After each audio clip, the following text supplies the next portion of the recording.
Ah non, non. Comment choisir mon manteau?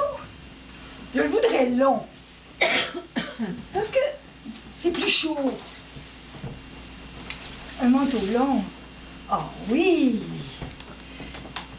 Mais c'est encombrant pour marcher. Non, non, non, non, non. Je prendrai coup, alors.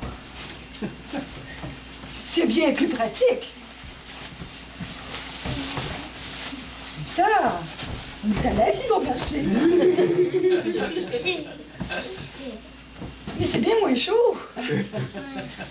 Non, c'est très court. Je devrais le prendre grand. Très grand. Merci, Alain. Oh là, c'est confortable. Mais c'est moins élégant. Oh, finalement, je vais y passer encore.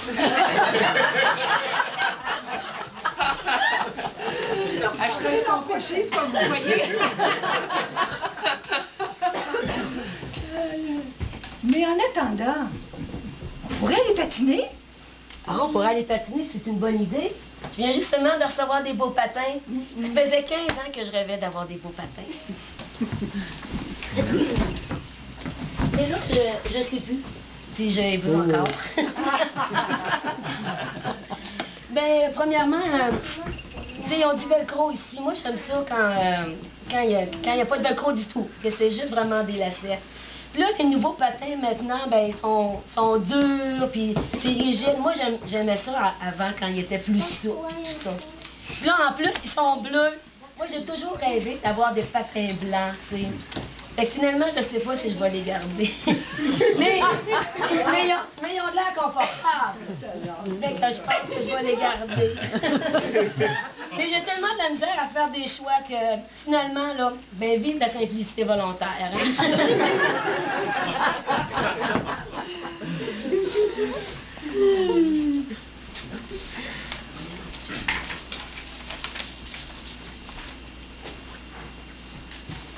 Sous l'apparence d'une paysanne simple et modeste, palpite le cœur d'une grande dame.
Une grande dame, nourrie de grands espaces sauvages, d'environnements plus grands que l'homme.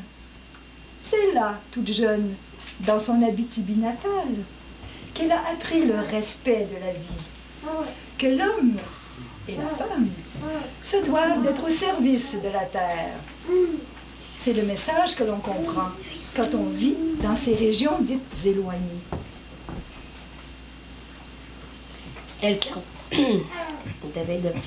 carbure, elle aussi, d'énergie fossile rapprochée, celle de la matière, la terre, la mer, l'eau, le chant des oiseaux. Elle les transcende, elle les défend, elle les transforme en mots, en livres. Elle est comme Don Quichotte, se bat contre les grands moulins, avec ses mots, ses petits gestes simples d'anarchiste du rang 4.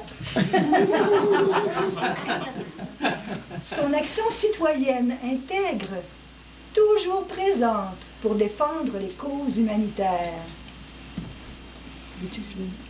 Non, je vais être bonne.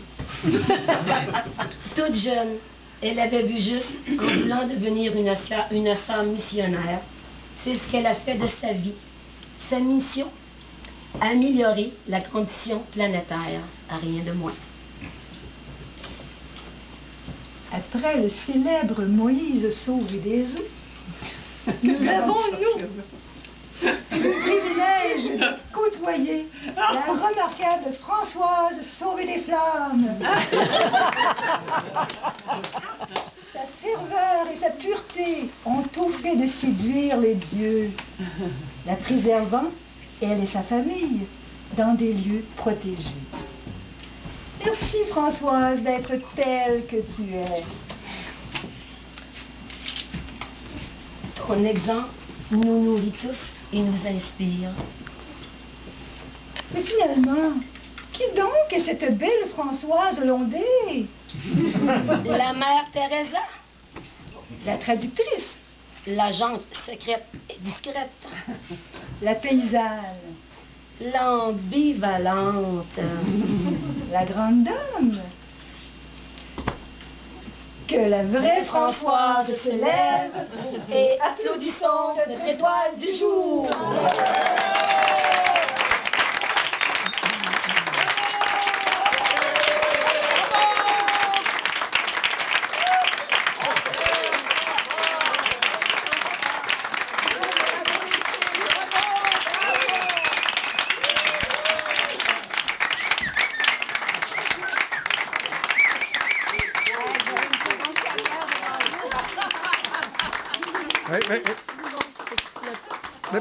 Ah non, pas de grippe, elle. Hey, mais on s'est vraiment beaucoup bien amusé. Merci, François. Bravo!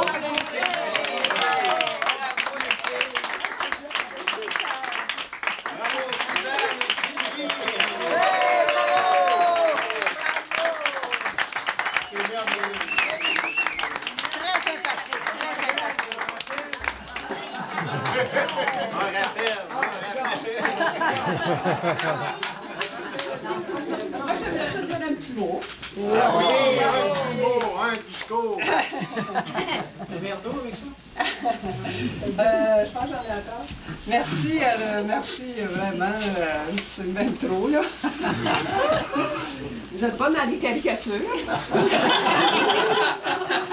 C'était pas trop méchant. Non, c'est pas trop. Un petit peu, mais pas trop. Mes patins, là, ça n'a pas été long. Je les ai...